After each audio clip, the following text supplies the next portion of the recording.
Your business should be the means, not the end. If you can find something you're truly passionate about, you're going to be able to overcome those challenges. That's what's going to increase your chances of success. As you and I were talking the other day, both of us have been involved in some component of business, coaching, real estate, etc. I thought that probably the best way to get this conversation off the ground is just to figure out the first question, like we would do on the product side, what the hell do we sell? And Mhm. come over to this side of the conversation and say, well, which business should I actually start? I know a lot of people who started up SaaS companies and, HVAC companies, and I got friends who started up digital marketing companies and, figured out this along the way. So to you, Mhm. how do you figure out what business to start? I kind of view it as you got to go a step deeper than what business you want to start. I feel like you got to dig into what do you want to do with your life, right? A lot of times I'll tell people your business should be the means, not the end. Like Yeah. you should decide what's the end lifestyle that you want to create for yourself and really clarify that. And then I think once you are clear on that, the business idea will be more obvious to you. Personally, I've pursued a business in businesses that I'm extremely passionate about. It's because starting a business is hard, in my Yeah. experience. Even doing It's tough something I for like, everybody. It is tough. Let's call it it what it is. I call a it's spade a just spade. hard. Yep. And I feel like other entrepreneurs have followed this maybe like easy money route where they look for like what's the easiest thing I can do that'll earn me a ton of money. Yeah. And I know like in the e-commerce space, it's a great attraction for those types of people, right? There's kind of this illusion that it's just going to be fast money. That wasn't my experience. Maybe other have had that experience, but it wasn't mine. And I feel like if you can find something you're truly passionate about, you're going to be able to overcome those challenges. And that's what's going to increase your chances of success. Like you've got a Yep. podcast here. I'm sure you've talked to entrepreneurs in the widest variety of areas of business, right? And All things that I would have thought like that was a terrible business idea, like they made it a success because of this passion. And it's like rather than asking yourself again and again, like, what's the perfect business idea? And what if you scour your heart and figure out what you want to do with your life? And what's your then, purpose? yeah, and then make a business that aligns with that. So that's the approach Totally that I would resonate. take. We call that beginning with the end in mind. Like, where do you want your ultimate objective for time or freedom or finances or purpose, Mhm. or, where are you putting that value into it? So think now where you want that outcome to be. And I completely resonate with that for the type of work, time, energy, and attention and money it's going to take to make that actually become a reality. Yeah, no Yeah. doubt about it. And you chose to get into the e-commerce world, which you Yeah. understood, that's not fast money. It does grow and can become great money, but it isn't fast money. There really isn't such a thing as fast money on the internet unless you're scamming some people. Yeah. At It the was very slow money and it was quickly to lose money. I can go that route, but it took me a long time to get my business to the point where it was consistently yeah. profitable. Why Uh, did you stay focused on it though? What drove you to keep that going? What was the validation point that kept you focused on that business?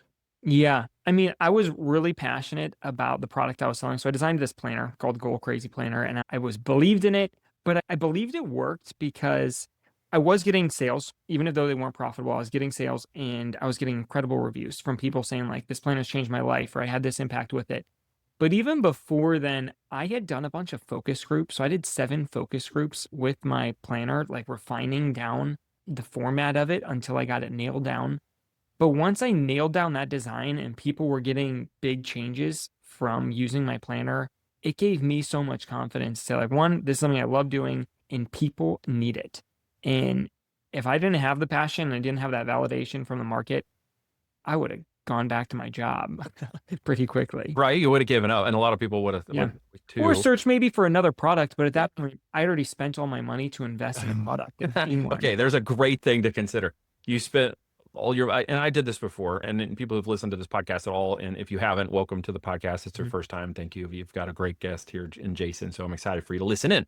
For those of you who have listened to some episodes of mine, you may have already heard, I made that fatal mistake of marrying the product outcome and potential success and the hopium component of that and sunk, myself into the sunk cost fallacy and didn't pull out when I went too far down that rabbit hole and it ended up in bankruptcy. I thought I could be an inventor. And that's a very difficult thing that most people, less than 1% of people ever accomplish. Yeah. And it's much easier to see there's an opportunity for advancement in a business when you can follow leaders or follow an industry and look at the ways to innovate. So how did you come up with a planner that was more of an innovation to the market? What struck you and what idea came up? Did it hit you on the head? Did a planner Mhm. drop out of a tree or something and hit you Yeah, on I the wish head? it was that.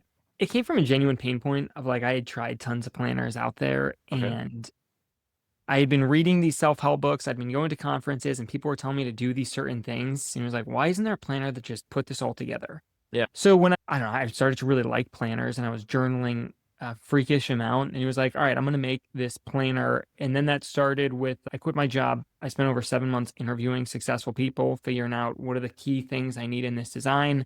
Then I hosted focus groups. So I really spent a lot into it. And I knew it was a competitive space. Most people were telling me, don't launch a planner. Now planners are everyone's doing it and there's a big market. 5, 6 years ago when I was launching my planner, it was like, nope, terrible Yeah. idea. Nobody's buying planners. You should launch an app. And I was like, no, I'm excited about paper planners. Okay. So I would say like the timing did help me that I was able to get in a little before tons of people started making planners. Sure. So I was able to get tons of reviews and whatever. But it was just a passion of mine. So maybe part of it was lucky because I would say I think you have a high passion for e-commerce sales, which is a gift, right? And you've learned a ton about it. I would say my passion is not for e-commerce sales. It was just a means to the end of like, this is the business that I want to have. And Sure. e-commerce is just the vehicle to do it. I was passionate about helping people set their goals.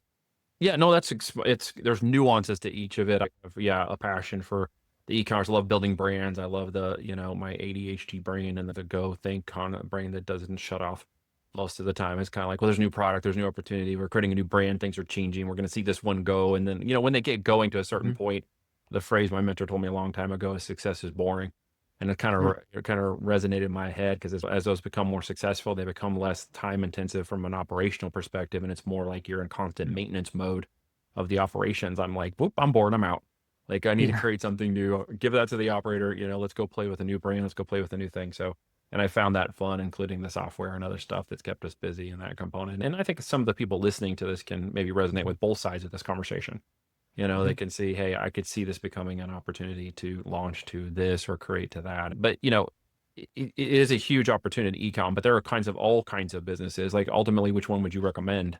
Having experience in multiple types in the consulting and the business itself and the other things you've done, and you're even into real estate now too. Which one would you ultimately say is the one that you would feel the most comfortable launching today? I mean, it would go back to like, I write down my dreams a lot and I would want it to be something connected to that. Like I write the freedom of entrepreneurship is you can build your business however you wanted. And I wouldn't want to just create another job for myself where it's like, well, this is Right. just a means to a paycheck. It's like, no, Right. I was looking for the purpose beyond that. So, I mean, I would choose the exact same route because I loved it. Even if people were telling me planners were a bad idea and You go nobody ahead told me real strong. estate was a bad idea, but it was like, Tenacious. I like that. yeah, I would say real estate, both of them have really big perks, but having it's like my real estate and my e-commerce has been a nice combo because real estate is very tried and true. It's Yep. like it's consistent. I mean, I'll have tenants move out, but it's just really consistent where it gives me the opportunity. There's times where I need to invest more into my e-commerce business than it's bringing in, and I have the real estate to fund it. And then there's been vice versa. Got a ton of repairs going on in real estate, or I'm buying another deal, and I can pay one hand with the other. Yeah. But real estate gives a lot of peace of mind for me. My wife doesn't have a job. We've got 3 kids. If I didn't have my real estate, there would be an extra pressure to say Yeah. like I have to earn a profit, and Yeah. I wouldn't be as maybe aggressive as launching new initiatives. So, That's smart, and that's a good, and I appreciate that because there's more beyond it than just the profit of the money. You're talking about other profits. You're profiting mhm, in your family with your children and your wife and the relationships that you've created there, as well as the structure you have. And I resonate with that. Anybody listening to mhm, my podcast for once or twice will know that mhm, family is important to me. It's a big part of the yeah, purpose and the value for doing anything. And so I absolutely get that. And I hope some people that are listening to that today, if they want to move towards that, they'll look for those opportunities to create the businesses that give them that outcome. yeah, It creates, yeah, more than just profit and finances. I know everybody shoots for that word, and the first time they hear it, they're like, "Oh, it's all about money." It's like, no, there's a lot more to that word than just finances, right? It is the profit of relationships. It's the profit of ideas, ideas that come off of those things, and of course the relationship-driven aspects of that too. To create these, but real estate, business, e-commerce. These are the two ways people make money and the most yeah, amount of money. And the wealthiest people in our country, as well as the biggest businesses, are all in one of those areas. mhm, yeah. Because and it's like the skills I learn in my real estate business, they help me in my e-commerce business and Yeah. vice versa. It's like I'm learning to sell online right now seems to be a skill set across the board. Yeah. Yeah. That's the way of the future. That's the way of the present. Yeah.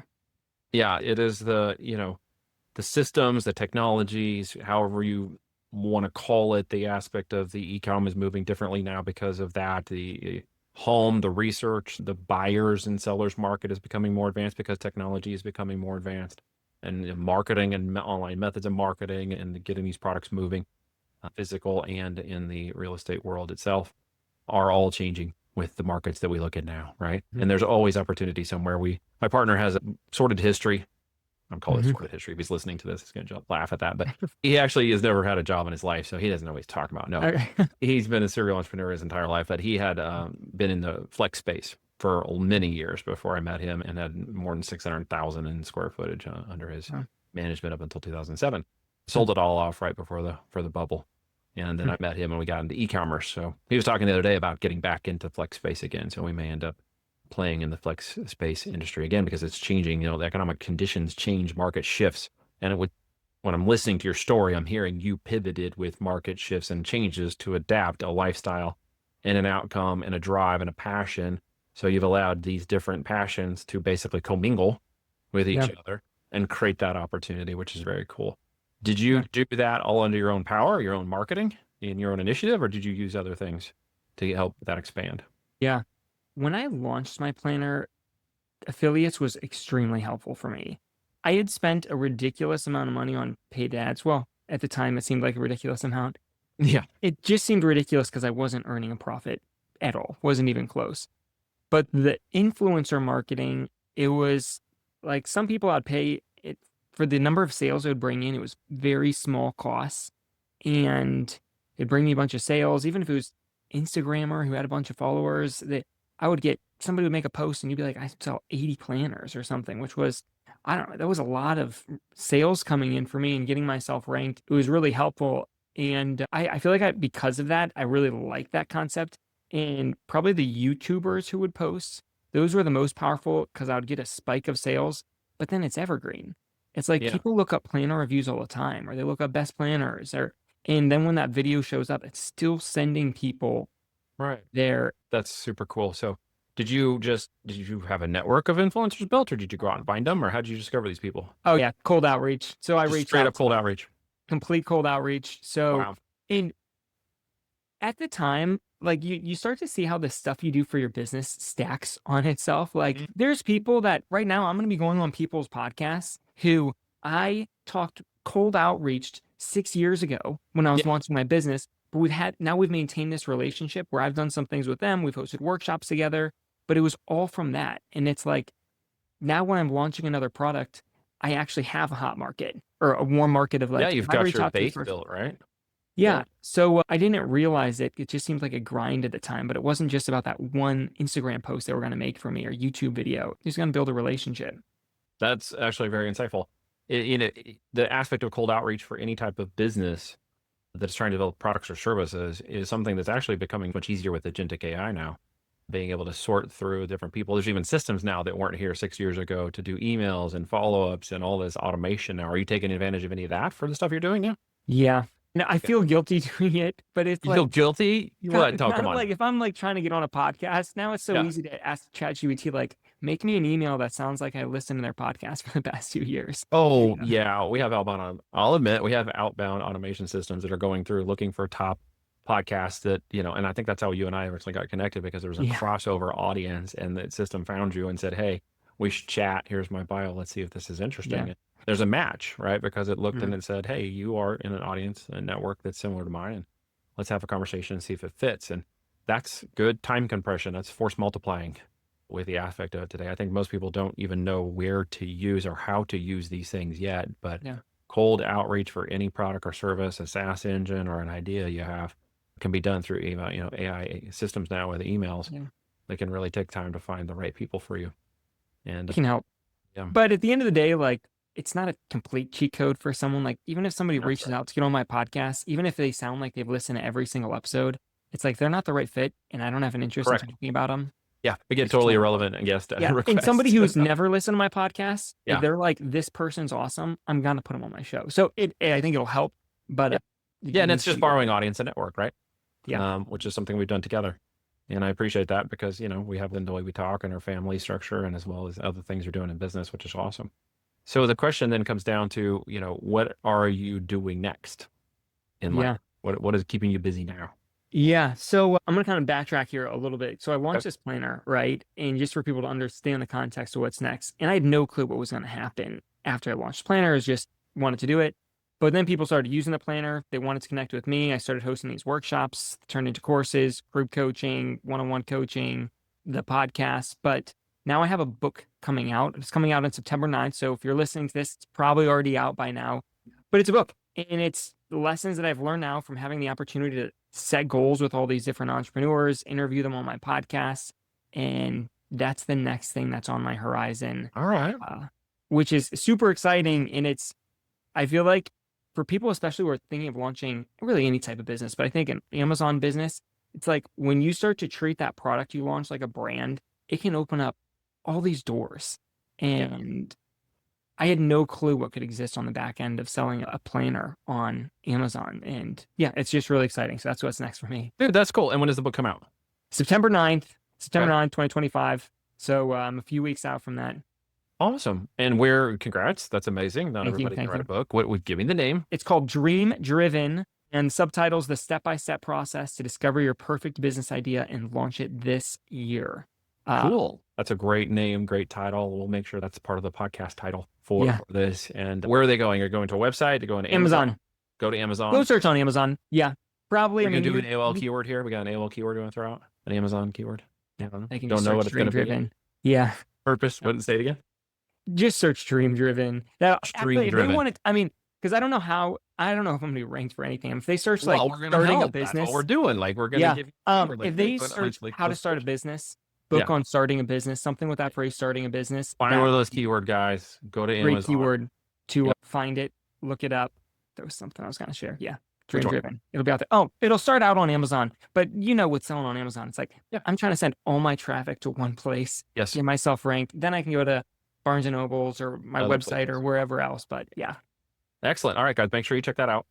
Dream Driven or how to start a business on keywords. Mhm. But guys, if you're real interested and you're listening for ideas on what to start that is, maybe e-commerce, non-e-commerce related, or just want to go through a process of helping to identify which of these types of Mhm. businesses or even e-commerce is something that might make sense to you, I think you should grab a copy of this book, go through the exercises that Jason's put down, and then see what the outcome is. You might be surprised Yeah. at what happens. Jason, is there a question I didn't ask you about or something we want to address? No, yeah, I think it'll walk them through. It's kind of built on top of the goal setting stuff that I've been doing. So it'll help somebody get clarity on what do you want to do with your life. And then it'll help you nail down that business idea. That'll be the vehicle to make that happen, validate it's a good idea before you spend a bunch of money on it and then get it launched. So Now, are they going to get some sort of discount on a planner that they can use, maybe, to like cross promote that so they can write down their ideas or something if they go over to goalcrazyplanners.com, maybe? if they go to goalcrazyplanners.com and join my email list, they'll absolutely get a discount. There you go. Let's make one right now. If you use Okay, the I'm up. discount code voltage, All right, you're going to get 15% off. dude, there you go. Okay, guys, goalcrazyplanners.com. And down in the show notes and everything else, keyword voltage, get your discount, guys. Go grab a copy of that if you're still in the research phase of life. If you're still in the, I don't know what the heck I want to do in business for purpose or whatnot, I encourage you to grab a copy of it. Comes out on September 9th. The book will Right. help them figure it out, make the plan, but the planner will hold them accountable to actually There you execute. go. So they're powerful. together. Goalcrazyplanners.com. Thank you so much for coming on, brother. Yeah. Thanks, Neil.